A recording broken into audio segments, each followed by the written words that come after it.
Hey, pro organizers, it's Melissa. And I have a two-parter for you because I talked for so long to my podcast guest and we covered so much ground that if I left it all in one podcast, you'd be like, Melissa, I'm exhausted. A lot of times on this podcast, we're really just talking about things that help your organizing business. But today's episode has kind of an overlap of a lot of different things.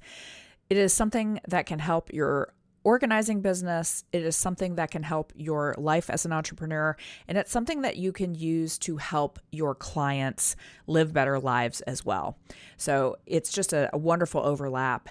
I like bringing you something that you're able to implement in your own life and also bring to clients. I think that's really where a lot of the magic in our organizing work happens. And today I have a guest that brings all of these things together in a really great way. We are going to be talking about essentially a thing that is the real game of life. And I'm going to let her explain what that means. But I just want to say one thing before the podcast starts.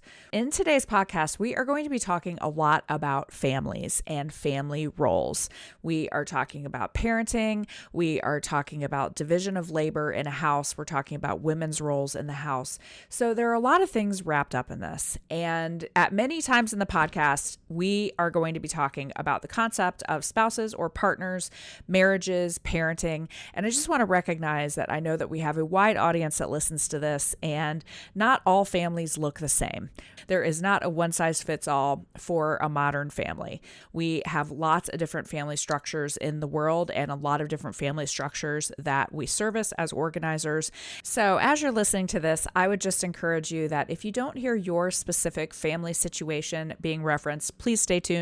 It's a long podcast. We talk about a lot of different types of family structures. And I would also say, even if you live by yourself, there are ways that this fair play idea can work for you. It's a really interesting concept, and I can't wait for you to listen. Okay, so let's get started with my guest, Tami Hackbarth.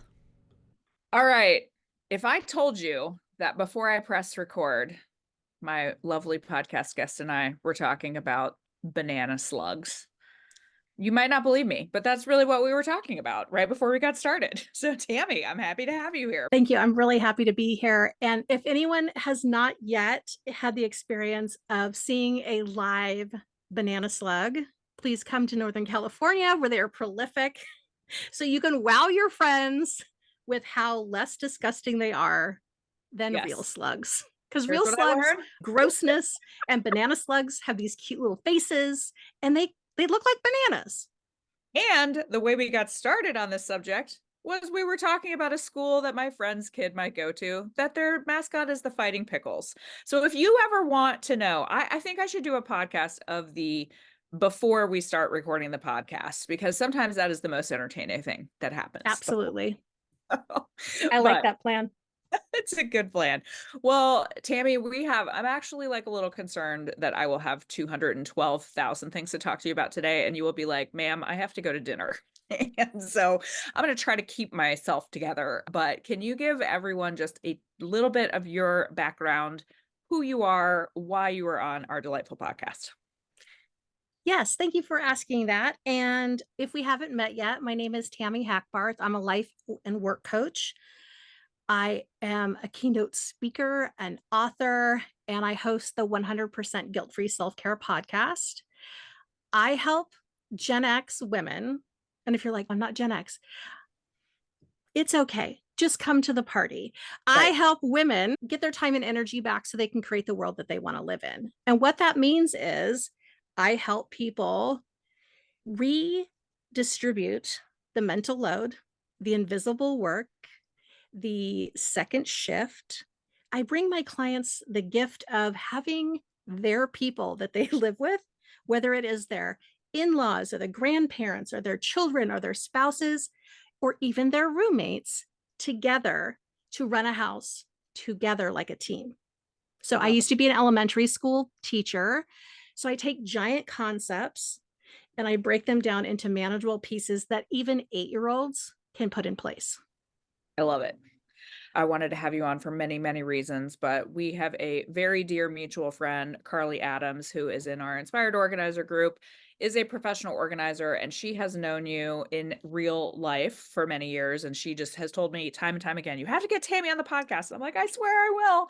And I just love everything that you do because we have like multiple layers of people that you can help here. So obviously, you have things that are going to help entrepreneurs, which everyone listening to this is.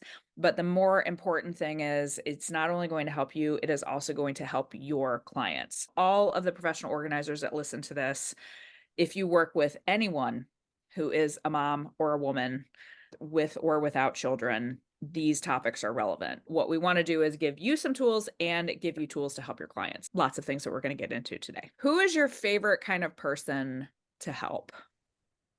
I have a very, very soft spot for teachers. I'm married to a teacher. I spent a decade in the classroom. Many of my clients are teachers. I love teachers because they got into their profession usually because they wanted to make the world a better place. And what they found was a lot of dysfunction, a lot of being asked to do things with less than was even possible. And yet they make magic happen with the children every single day. So, one of my favorite things is to work with teachers who want to have a life outside of the classroom and also have the energy and the bandwidth so that they can create change in their work environment, but also so that they have something to give to their kids that they work with every day. Because we've all heard it a million times, we can't give what we don't have. And our energy and our time and our bandwidth and our patience, it's all related to how well that we care for ourselves. Teachers are our gift to the world. And so I spend a lot of time helping them recover from and then stay out of burnout once they have kind of gone off the deep end a little bit, which a lot of teachers do. What I like to do is I like to work with people who want to make the world a better place. Yeah. And I'm like, awesome. Let me help you have the wherewithal to get up and go, wow, a lot of really bad stuff is happening. And yet I have direction. I have hope that things can be different. I have a vision of how I can be part of a solution by what I do in my own home, what I do in my neighborhood, what I do in my city. And it keeps going out and out and out. Yeah. But we can't do that when we're like, oh my God, I'm so tired. Oh my God, I didn't feed myself. Oh my God, my doctor said I should do all these things and I'm not doing them. We have Absolutely. tremendous number of former teachers that are now professional organizers. So they have had to leave the teaching profession for one reason or another, usually burnout, and now they are still in the helping profession, just in something that's a little different, but lots of former teachers. Yeah, absolutely. I mean, I think a lot of us are just like, we want to help. Yes. And so that sticky part of we can't help when our needs are not being met because then our needs kind of sneak out and get on everyone else. Yep. So we pour into ourselves so that we don't get our burnout, our agitation, our irritation, all of that on everybody else. When do you feel like the zenith of the burnout crisis hit women? I mean, I feel like we've talked a lot about the pandemic was a very, very challenging single event, but it was long before that. But what have you seen as the progression of burnout and just all of the things that we have on us? God, I love this question. So I may turn into a sociology slash history Love it. professor for a Do it. moment. Do So I don't know if you know if you've ever read the book The Feminine Mystique. It was published in the 50s. And very it was much all true. about it was all about the job that you have. And in this case, women's jobs were to keep their homes. The job expands to fill the time that you have. I don't know if you know this. I bet you do.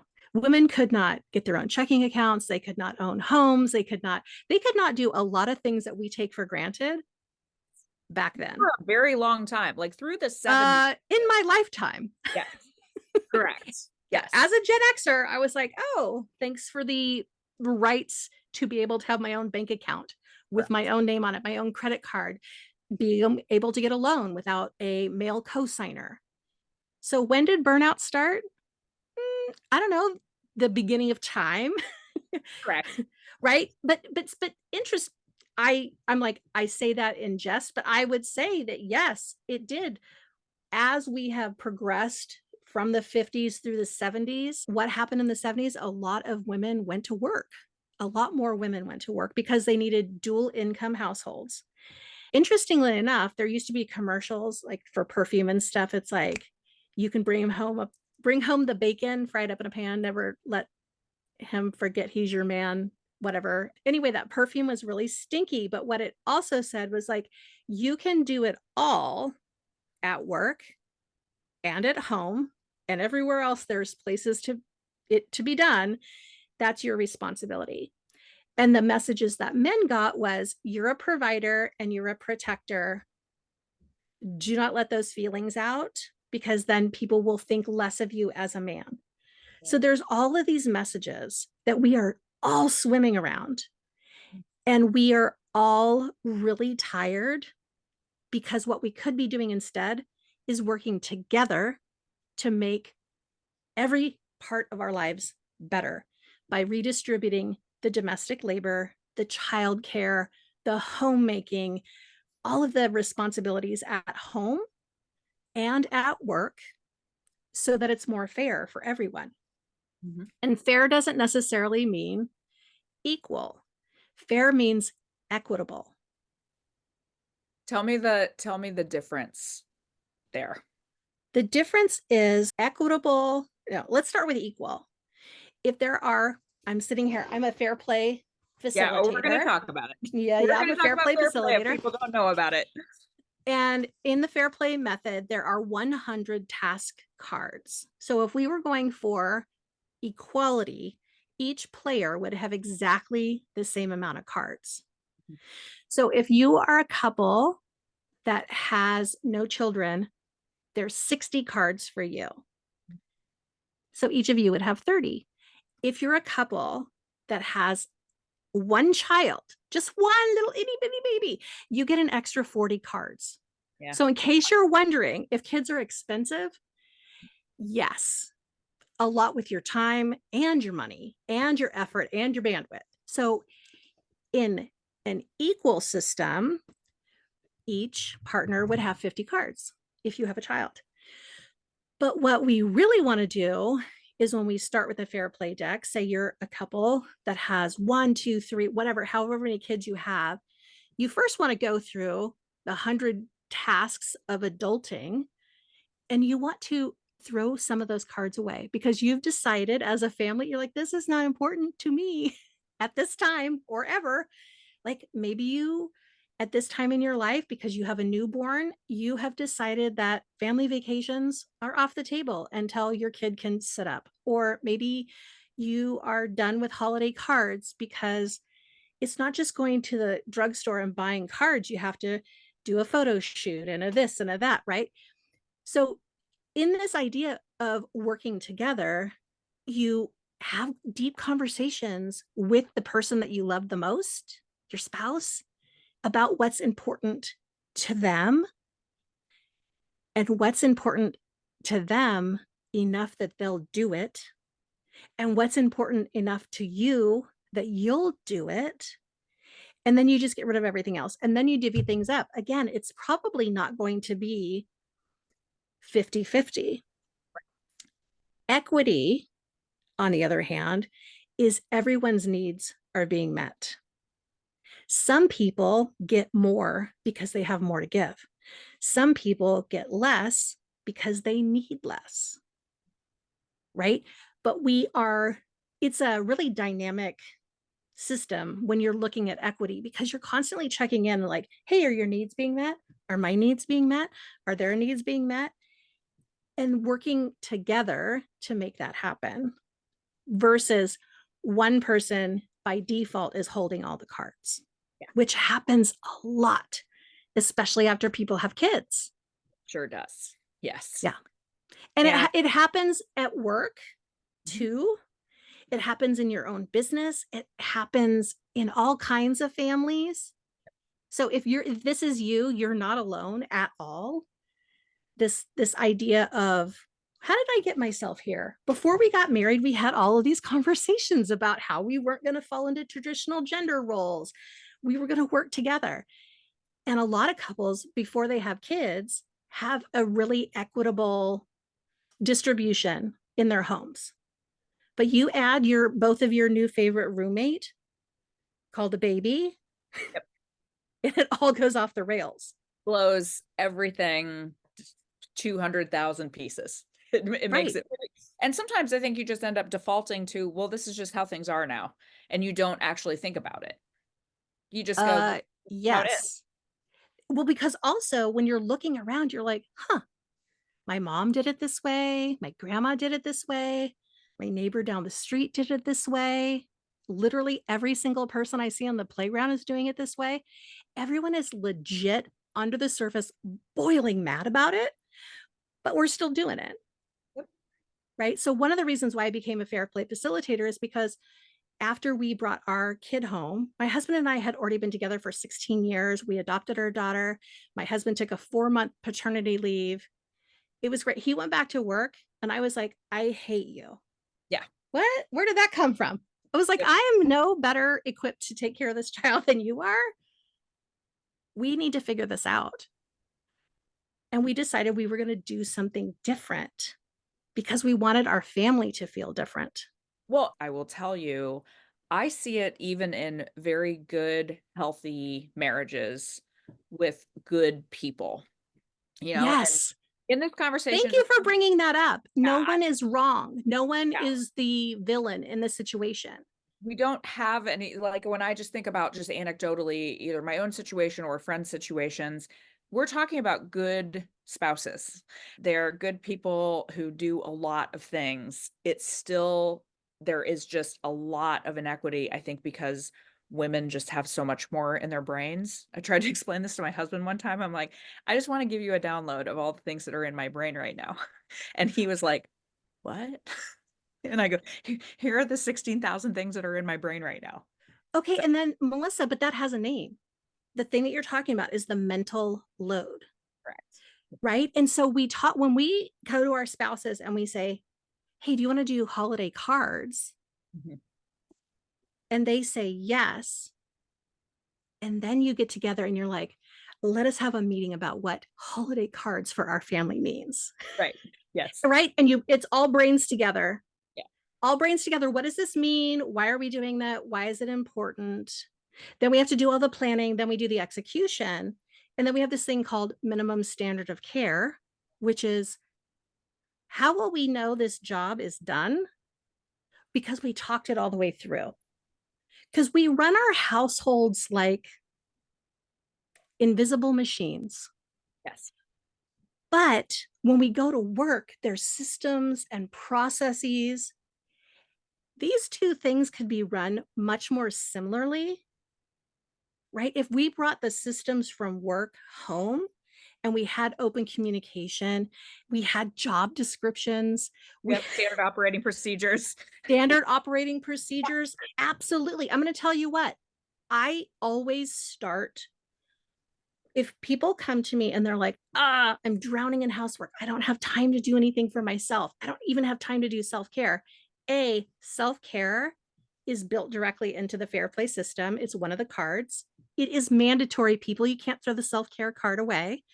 There's this thing called unicorn space, which is time to be your awesome self, totally unavailable, a couple of hours a week. It means you're going to learn how to do your tap dancing lessons, or Yeah. you're learning how to paint, or you're swimming, or whatever.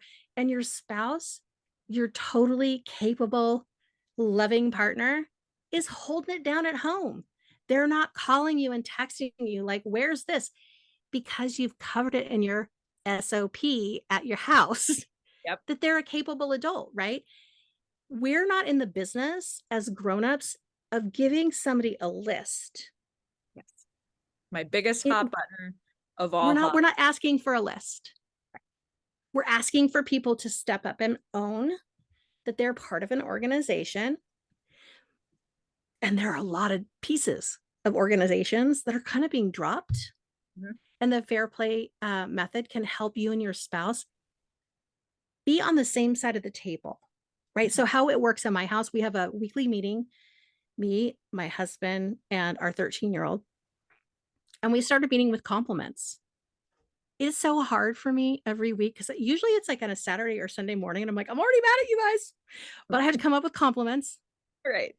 right? And then we review what we You did last annoyed week, me in the cutest way this morning. right? And I'm like digging deep, but I'm like, damn it, I'm giving these people compliments. But then we discuss as a family what is the issue that we need to tackle as a team. So it's the three of us against the issue instead of the three of us against each other. I love that. I wanna stop you because that's really interesting. Because I am a person that I go from 0 to, like, really frustrated or really angry about something pretty easily, and it is often I will get annoyed at someone, and it's like, "No, I should be annoyed at the thing. I should not be annoyed at the person." I've never thought about it that way. I should have thought about it that way, but I never have. Well, but we're not taught that. Yeah. I mean, so much of our personal lives are it's left to this mysterious, like, oh, you should just know that. I'm like, well, I apparently was holding the door open for everyone when they got their adulting handbook. I I don't see it.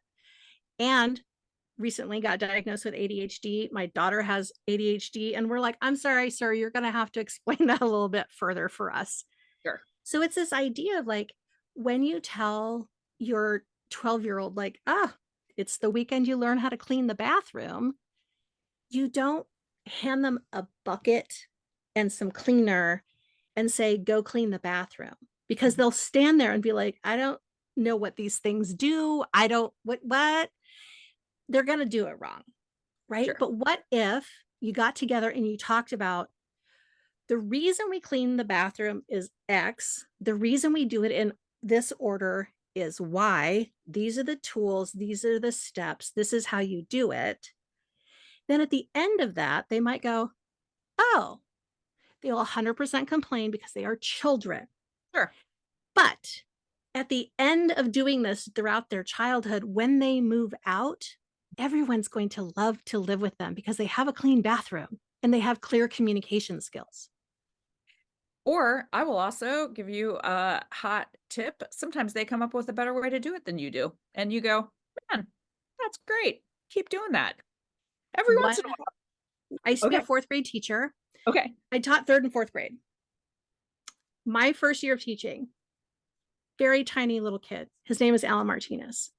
He came to talk to me and he said, and I quote, you are the laziest grown up I have ever met in my life. And And I you're like, was like, I'm going to sit down for this. Bring "Sure." it. I was like, Mr. Martinez, please school me in how I am lazy. He's like, you don't do anything around here. And I held up my keys. I was like, I open the door. He's like, that's all you do. You don't grade the papers. You don't take attendance. You don't check in homework. You don't help us with our writing. I was like, I help you with your writing. He's like, you don't edit it. And I said, look, is this a good time for me to tell you what my philosophy is? He's like, I don't know what that is. I said, a philosophy is a way of thinking, deeply held beliefs. And he said, okay, go ahead. I said, unlike most grownups that you know, I believe if a child or a human can do something after they've been taught, after you've done, let's do it together. Now I'll watch you. Now, after we've taught people how to do things, they should be able to do it. They get to practice. Yeah. I was like, dude, I don't need to get better at grading spelling tests. I am super good at that already. And so my philosophy is if a kid can do it, that kids should do it. Yeah. And two is the way that human beings build confidence is not by talking about it. It's not by outside people saying, "Oh, you're so great." It's by doing things successfully. Yeah. So if you want your kid to be happy and confident, give them a job, teach them how to do it, ask for their feedback because 100% they're going to come up with some idea that you're like, you know what, that's actually a really good idea. I would It's a have great never idea. come up with it. Great Yeah, idea. good. Yeah. Yeah, great idea. Thank you. And they will feel so good about themselves. And so I said, Mr. Martinez, I would just like to say two things. One, I can tell you're feeling yourself. You Yeah. just told a grown up they're lazy. And I was like, two, come back to me when you're in fifth grade and let me know how it goes. Yep. Came back first week of fifth grade. And he said, they don't let us do anything. What is wrong with them? He's Mr. like, Martin. also, how did you know that? I was like, I eat lunch with them every day. Yeah. And he Yep. was like, dang, kids are super capable. There. So are And spouses. yes, very much so. And I want to go down this path on the kids thing a little bit because this is something that we see a lot in the homes that we are organizing is people will say, I will never forget this. I'm gonna go down a diatribe here for a minute. But I had a client one time who said to me she was a mom of one teenage daughter, and she said to me, the daughter was 17, by the way. She said to me, oh, we might move. She had the most adorable house I'd ever seen, and she goes, we might move. My daughter doesn't like our house. I go, I'm sorry, what? That was the first thing. The second thing she said was, my daughter doesn't like how I do her laundry or put away her laundry. And I say to her, my kids have done their own laundry since they were like 8 or 9. 10 was my upper limit of when I was going to do their laundry. And she was just like, what? And I'm like, yeah, she's 17. Like she drives a car, right? Like she can probably do her I own laundry. but here's the thing, Melissa, when I was in college, I had a boyfriend Yeah. who from his college apartment drove his dirty clothes To his mom. 5 towns away Yep. for his mom to do his laundry and she would iron his shirts. Uh-huh. And I was like, I could not find you less attractive Yeah, correct. with It this nonsense. And he had the nerve to say, she likes doing it. likes doing it. She's good at it. The reason she's good at it is because she's had to do it. Had to You do know it. who else is good at ironing? I was hella good at ironing growing up. You know why? Because my dad hated ironing. That fool Yeah. is still ironing his clothes. He's 82 years old, still ironing his clothes. But when I was little, the only thing I could get paid for was ironing my dad's stuff. So I'm Yeah. hella good at ironing. Yeah. I will not be ironing anything for anyone unless there is an actual paycheck. Yes. But again, it speaks to that. Oh, when you do things, you're good at them. And it also is, I bet that client never thought, oh, I need to teach my kid move out skills. Yeah. I'm teaching my kid good roommate skills because currently she is my roommate. She Correct. lives in my house. And I'm like, guess what you're going to learn how to do? Clean a Yeah. bathroom, have daily chores. If you come to my house, you'll be like, where's a spoon? I'm like, go to the drawer by your knees. Mhm. Why? Because she started putting the silverware away from the dishwasher when she was 3 Oh, yeah. because she was very enthusiastic. And I was like, honey, let me move this silverware down to where you can get in that drawer. Right. Yeah. But a lot of people And don't know that that's an option. yes, this is where everything's going to transcend. This is good. These are good things for your own life and to teach clients because what we see a lot, I can think of one example from one of our groups recently where she was like, this mom has blah problem and it's with the kids coming home and putting their stuff like all on the floor. And I was like, how old are the kids? And she gave me the range of ages, and there was a baby. Okay, we're gonna let the baby get a free pass. But I was like 3 and up. Marie Kondo will tell you, age 3 and up, they can figure this out. Like I said, and the mom was shutting down every idea, and I was like, the mom is actually the problem here. I know we can't call her a problem, but the mom is creating her own problem. She's mad the kids won't put the things away, but you're giving her options for the kids to do that, and she's telling you why it won't work. It's not going to work because she's not going to implement those things. That's the Okay. problem. Interestingly enough, recently a friend said on Facebook, is there a right way to load the dishwasher? Oh, Right. And yeah. everybody again immediately was like, you bet your ass there is. There is, Right. but I would There argue is. the best way to do it is just so it gets done. Ding, ding, ding. So everybody was like, yes, yes, yes, yes. And I said, only if you want that job for the rest of your life. You'd And absolutely she has 4 kids. and a very capable spouse. And her answer to me was, damn it, you're right. You're right. I was like, dude, we cannot micromanage our people. Yep. We can have a minimum standard of care, which is that the dishes are clean. I'm going to say by any means necessary, that I didn't have to do it. I didn't have to talk about it. I didn't have to stand over everyone, because you can either be right or you can be free. But I think that's one of the biggest problems that I see just in general, again, either in my personal life with friends or with clients is, well, I don't want to do it. I don't want to be in charge of it, but I'm also going to tell you exactly how it has to be done step by step. And I'm going to criticize you when you do it. And like there's a little bit of that letting go process of There's a lot of bit of letting go. And I get why people hang not on great. to it, because I used to say this to my husband. I hope my in-laws aren't listening. Yeah. They're not gonna. But I would say, "Oh, when so and so's coming over," I was like, "We gotta step it up here." And he was like, "I don't care." And I was like, "They're not judging you, sweetheart. They're Yes. judging me. Yep. They're I've had judging that me." So, exact conversation with my right? husband. So there's a couple of things. One, in fair play, there is this thing called the minimum standard of care. And it is not who cares the most, who has the higher standards. It's what y'all can agree on, because you love each other and you want this to work.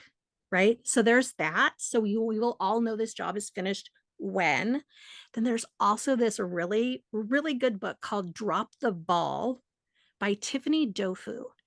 And it's about this exact thing, because the fair play system came out of the author, E. Brodsky, being like, what happened?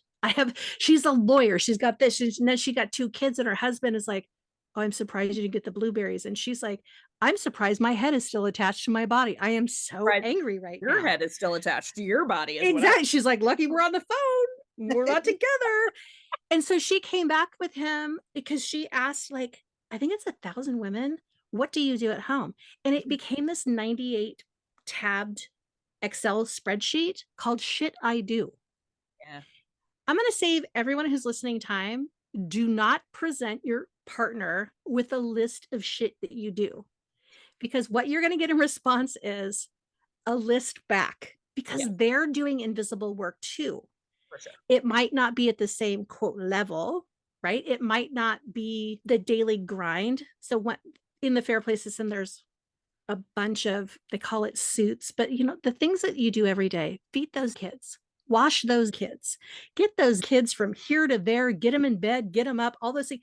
It's the things that are like, oh, paper cuts, death by a thousand paper That's my cuts, 1,000 cuts. Yeah. death by a thousand cuts. Whereas your spouse is probably like, I handle all of the garbage, I handle the life insurance, I handle the this. So they're doing things that we're not seeing. Yes. They're just at a different rate, Tim, uh, Tim, a rate of frequency, right? And yeah. so, but we need to have those conversations to be like, honey, I I didn't don't know know. you had that. I Yeah. didn't know you were doing, and oh my God, thank you for making sure you had that done. Yeah. Can you take some of these? Can you feed your children, please? I don't like them anymore. I don't even like food anymore. Can you make food happen for the children? And they might be like, how hard can this be? And you're like, God, I love Really your fresh hard. energy. No, you know what? It is easy in the beginning. It is. I hope you and your children enjoy whatever it is that you're having. I will not be in the room because I don't like breakfast with my family anymore. But what a bonding moment for you and the kids. Love you. See you later. Godspeed. Right?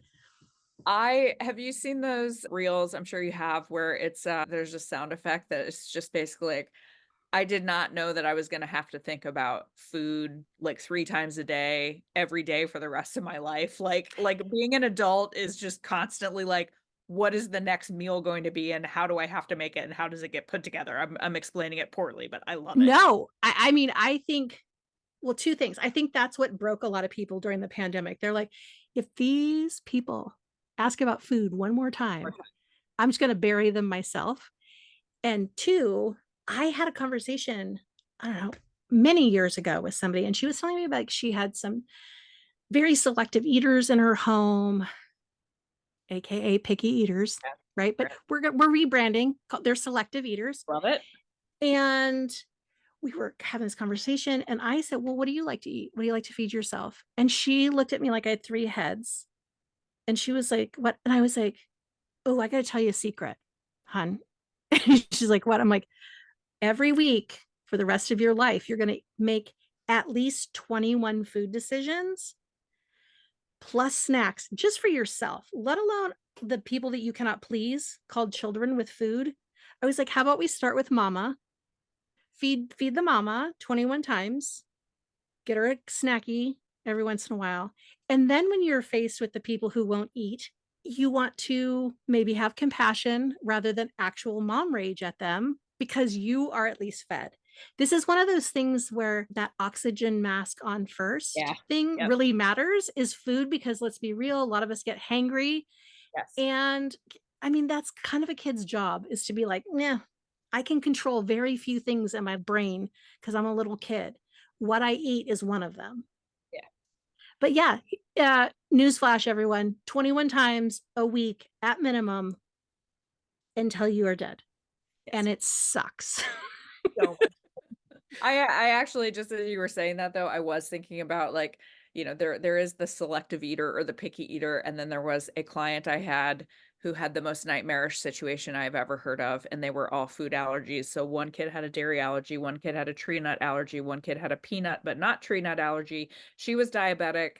One of them was a vegetarian. Like it was seriously like I was so stressed just talking to her, and I'm like that those are things that she really can't control. It's not just the kid won't eat the chicken nuggets, it's the kid might die if they have the chicken nuggets, right? And so it's that those things are just out of your control and they're so hard to deal with.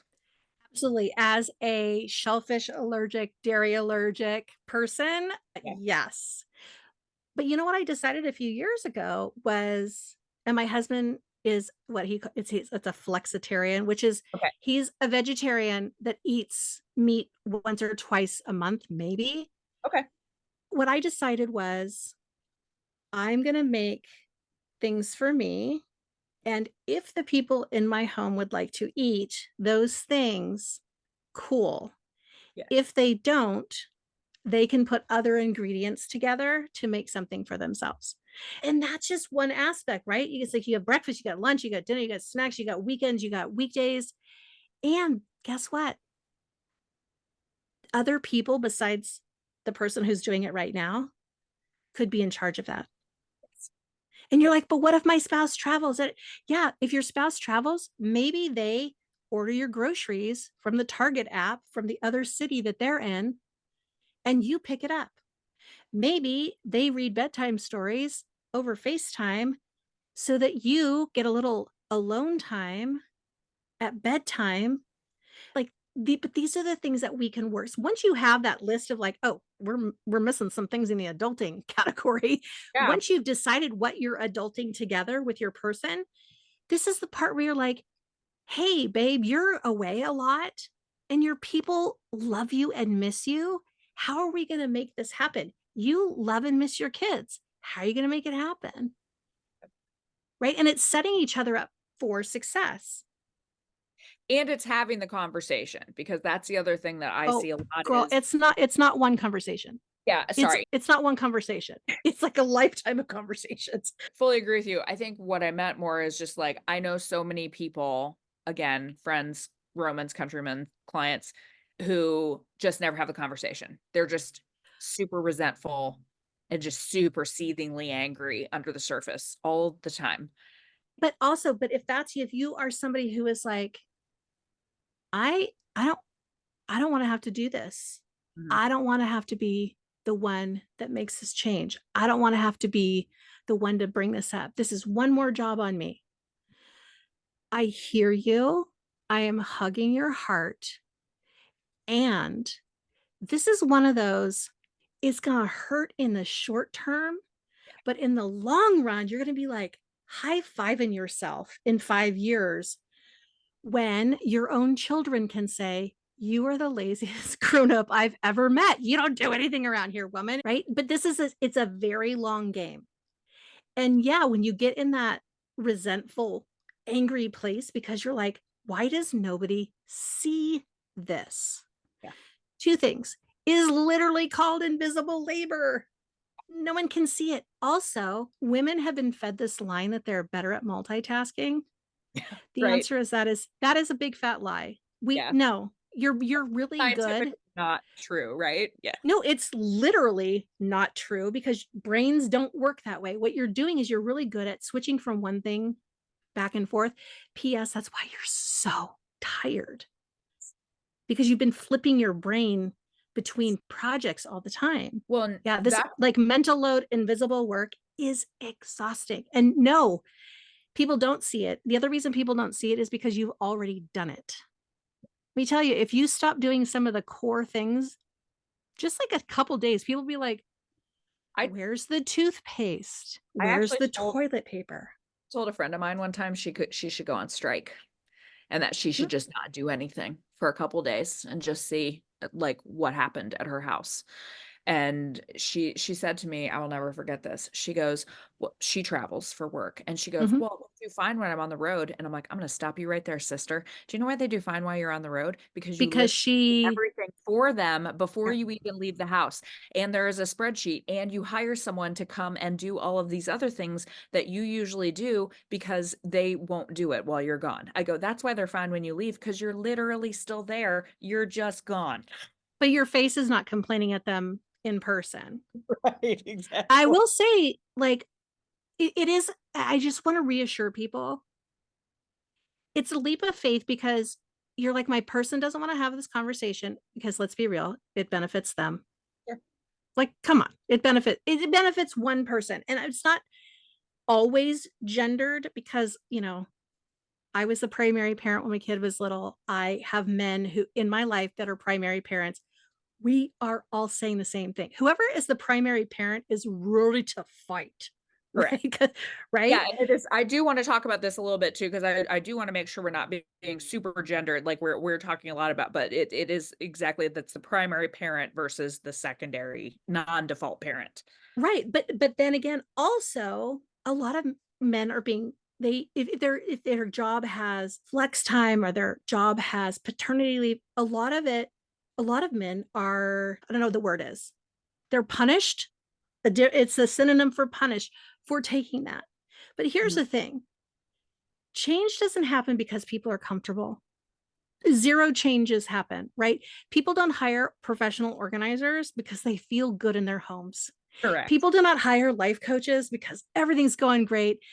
They're getting along with everyone. Their health is great. Their job is great. Their relationships with their in-laws, they have excellent self-talk. That's not why we make change, friends. That is not why we reach out for help. It's because we're like, oh, I insist to love these people, but I don't want to live with them anymore. Yeah. Right. But again, we don't have to fight each other.